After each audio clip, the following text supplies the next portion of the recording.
नमस्कार, आप देख रहे हैं नीलम टाइम्स मीडिया। नीलम टाइम्स मीडिया में आपका स्वागत है। आइए नजर डालते हैं आज के मुख्य समाचार।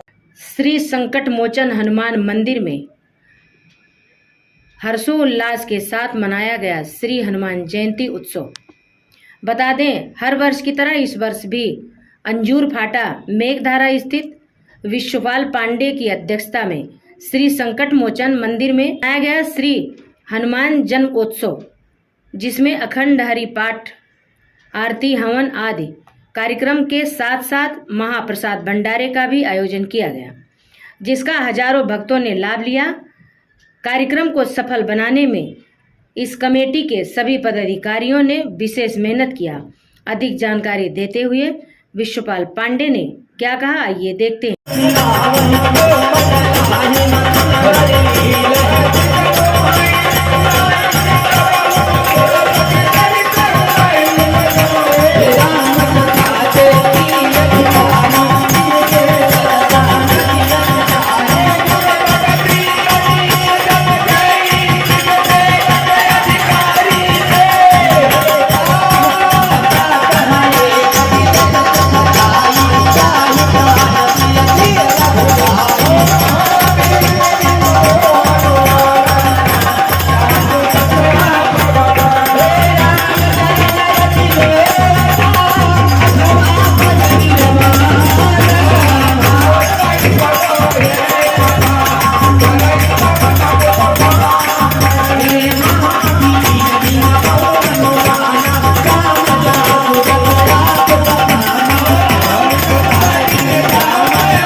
कितने साल से मना रहे हैं? आज हम लोग 19 साल से बहुत हर्षोल्लास से मनाते हैं।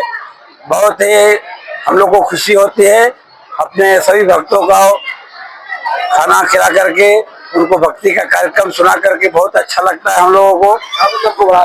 और सबकी मनोकामना, सबकी इच्छा पूर्ति होती है कि मेरे हनुमान जी महाराज का इतना सबका आशीर्वाद मिलता है और बहुत बढ़िया हमारे हनुमान जी का सब पे कृपा बनी रहे, ये मेरी शुभकामनाएं। सुबह से लेकर शाम तक क्या क्या कार्यक्रम होते हैं? सुबह से लेकर अखंड रामायण पाठ हुआ, 24 घंटे का अखंड रामायण पाठ था, जिसमें हमने अखंड रामायण पाठ किया। फिर उसके बाद आरती हुई है, हवन हुआ है। फिर अभी भंडारा शुरू है, आप देख ही रहे हैं कितने जोर शोर से भंडारा शुरू है। भंडारे पे लगभग कितने लोग भंडारा कराते हैं? तो मैं 8 से 10,000 लोगों तक के हम भंडारा कराते हैं हर साल। सभी देशवासियों को क्या शुभकामनाएं देंगे हनुमान जयंती की? मैं यही सभी देशवासियों को शुभकामना देना चाहता हूँ कि हनुमान जी की कृपा सब पे बनी रहे और हमारे हिंदू धर्म का नाम हमेशा आगे बढ़ता रहे, ऐसे बढ़ता रहे। जय जय जय सनातन धर्म की। समाचार देखने के लिए नीलम टाइम्स मीडिया को सब्सक्राइब करें, लाइक करें, शेयर करें। धन्यवाद।